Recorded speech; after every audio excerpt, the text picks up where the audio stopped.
nguvu kuu ya uhai ya tumbo la uzazi la mwanamke katika asili kuu, katika nuru kuu iliyokuwa kamili. Nguvu kuu ya uhai inatatua changamoto zote za ndoa, changamoto zote za kiuchumi na changamoto zote za magonjwa, pia changamoto zote za laana ya ukoo. Kwa kama unapitia changamoto za laana ya ukoo, kama unapitia changamoto zote za ndoa, ndoa ina shida, ndoa ina migogoro, ndoa ina kero, ndoa haina amani, ndoa haina furaha, ndoa haina utulivu, ndoa haina upendo, ndoa ina chuki, ndoa ina kero, ndoa ina ugomvi, vitu vyote hivyo vinaondolewa na nguvu kuu ya uhai ya tumbo la uzazi la mwanamke. Ambapo ndo nini? Tumbo la uzazi la mwanamke ndio nguvu kuu ya uhai ya mwezi. Tumbo la uzazi la mwanamke ndio nguvu kuu ya uhai ya usiku. Tumbo la uzazi la mwanamke ndio nguvu kuu ya uhai ya maji. Tumbo la uzazi la mwanamke ndio nguvu kuu ya uhai ya ardhi. Tumbo la uzazi la mwanamke ndio nguvu kuu ya uhai ya pumzi, kwa maana ya hewa.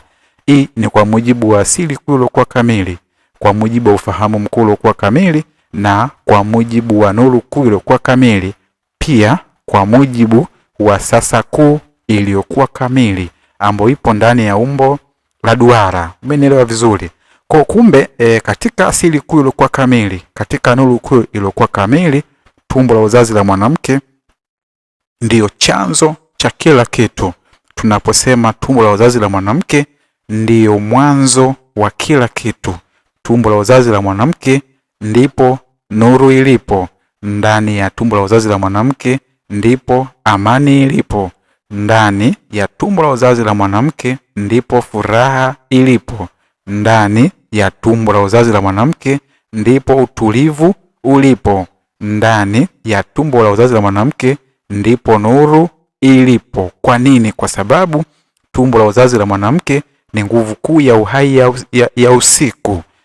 Katika asili kuu na ufahamu mkuu uliokuwa kamili. Kwa nini? Kwa sababu tumbo la uzazi la mwanamke ni nguvu kuu ya uhai ya ardhi, katika asili kuu na ufahamu mkuu uliokuwa kamili. Kwa nini? Kwa sababu tumbo la uzazi la mwanamke ni nguvu kuu ya uhai ya maji, katika ufahamu mkuu, katika asili kuu, katika upendo mkuu na katika sasa kuu iliyokuwa kamili.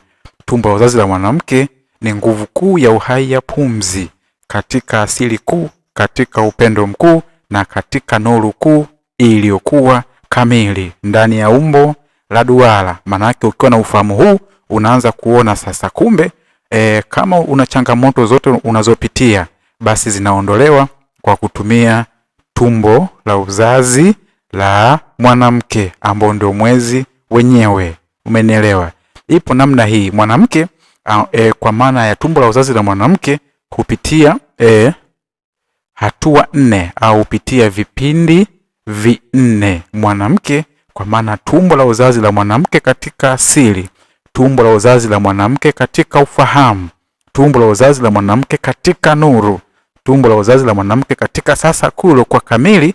Tumbo hilo hupitia vipindi vikubwa vinne. Kipindi cha kwanza, tumbo la uzazi la mwanamke ambao ni nguvu kuu ya uhai katika ufahamu hupitia kipindi cha hedhi. Tunaelewa, ambao ni nguvu kuu ya uhai katika asili kuu kwa kamili. Tumbo la uzazi la mwanamke hupitia kipindi cha joto. Umenielewa? Ambao ni katika asili kuu kwa kamili.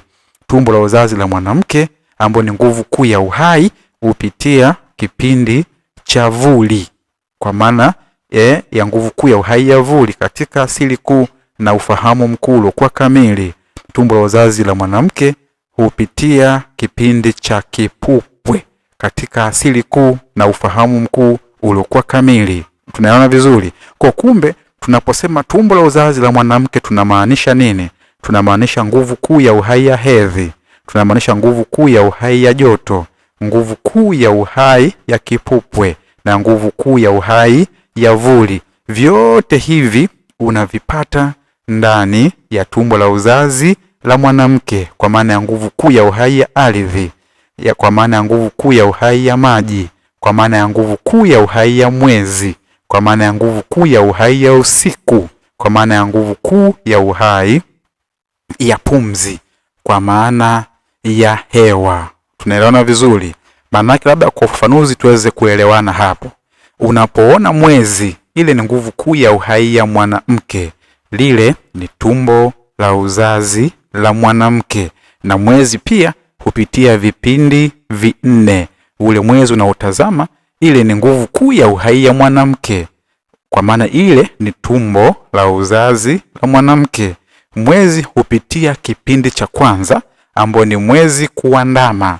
Unaposema mwezi kuandama, kwa mujibu wa ufahamu mkuu kwa kamili na kwa mujibu wa asili kuu kwa kamili, mwezi kuandama maana yake mama mwezi upo katika kipindi cha period.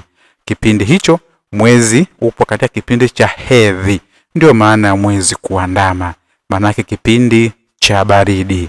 Mwezi unakuwa kwenye kipindi cha baridi. Kwa nini? Kwa sababu nguvu kuu ya uhai ya jua inakuwa ipo, lakini sio kwa wingi.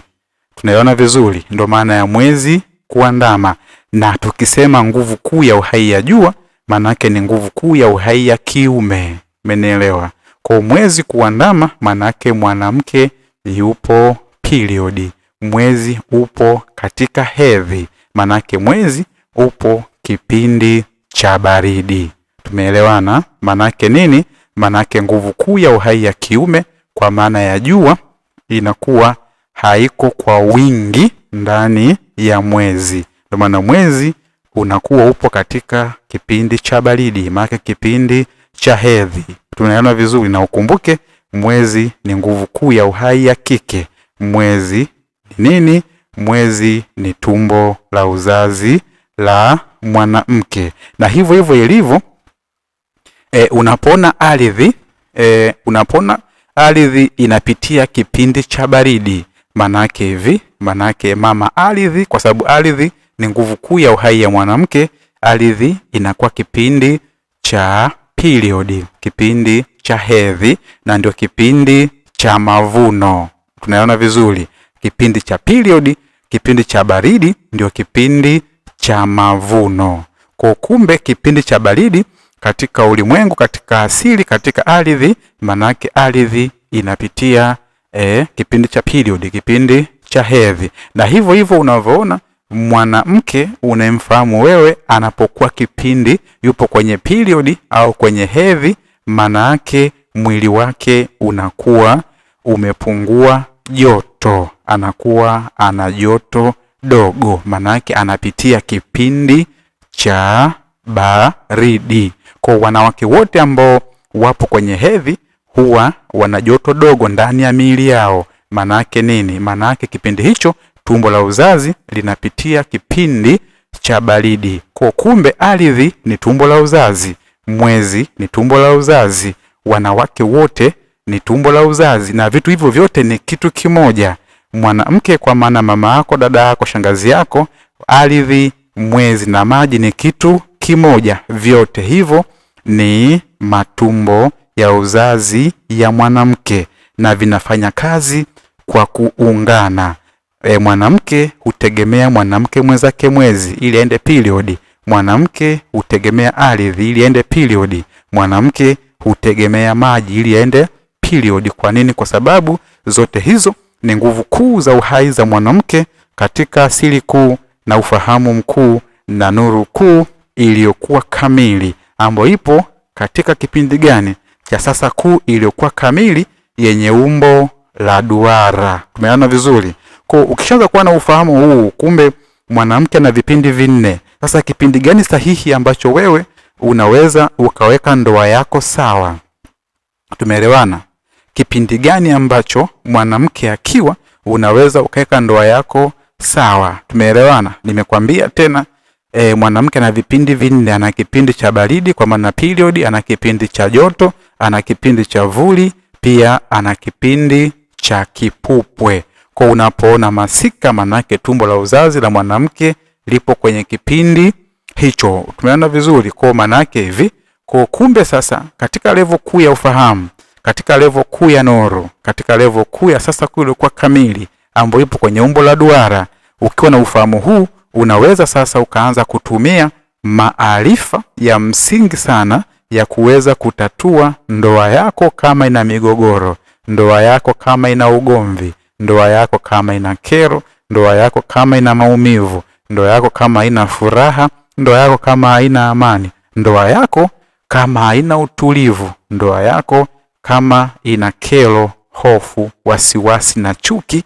Manake kwa kutumia nguvu kuu ya uhai ya tumbo la uzazi la mwanamke, vitu vyote hivyo vinatoka. Kipindi gani sasa? Hasa kipindi cha period, kipindi cha hedhi. Tunaelewana? Kwa sababu gani? Kwa mujibu wa asili kuu iliyokuwa kamili na kwa mujibu wa ufahamu mkuu uliokuwa kamili, kwa mujibu wa sasa kuu uliokuwa kamili, tunaposema mwanamke yupo katika hedhi, maana yake anakuwa ana nguvu kuu ya uhai ya nuru, anakuwa kwenye nguvu kuu ya uhai ya kujisafisha, anakuwa kwenye nguvu kuu ya uhai ya usafi, anakuwa kwenye nguvu kuu ya uhai ya upendo, anakuwa kwenye nguvu kuu ya uhai ya utulivu, anakuwa kwenye nguvu kuu ya uhai ya amani. Manake mwezi kuandama, mwezi upo katika period, mama mwezi upo katika period, mwezi upo kwenye kipindi cha baridi, manake mwezi una nguvu kuu ya uhai ya nuru. Mwezi kuandama, manake nguvu kuu ya uhai ya kike ya mwezi ipo katika upendo. Mwezi kuandama, manake nguvu kuu ya uhai ya kike kwa maana ya mwezi ipo katika utulivu. Mwezi kuandama, manake nguvu kuu ya uhai ya mwezi ipo katika amani. Umenielewa?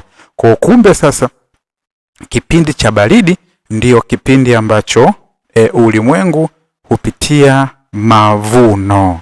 Kwa mavuno mengi watu huvuna kipindi cha baridi. Manake ulimwengu wa watu huvuna kipindi mama ardhi yupo katika period, yupo katika hedhi. Tunaelewana vizuri? Kwa kipindi cha hedhi ndiyo kipindi sahihi cha wewe mwanamke kuweka ndoa yako katika amani. Kipindi cha hedhi ndio kipindi sahihi cha wewe mwanamke kuweka ndoa yako katika mavuno ya amani. Maana yake kipindi cha baridi, kipindi cha hedhi ndio kipindi cha mavuno. Tunaona vizuri? Kwa hiyo maana yake hivi, kipindi mwanamke yupo katika period, katika hedhi, ndio kipindi sahihi cha yeye kutatua au yeye na mume wake kutatua changamoto zote ambazo zinazowakabili.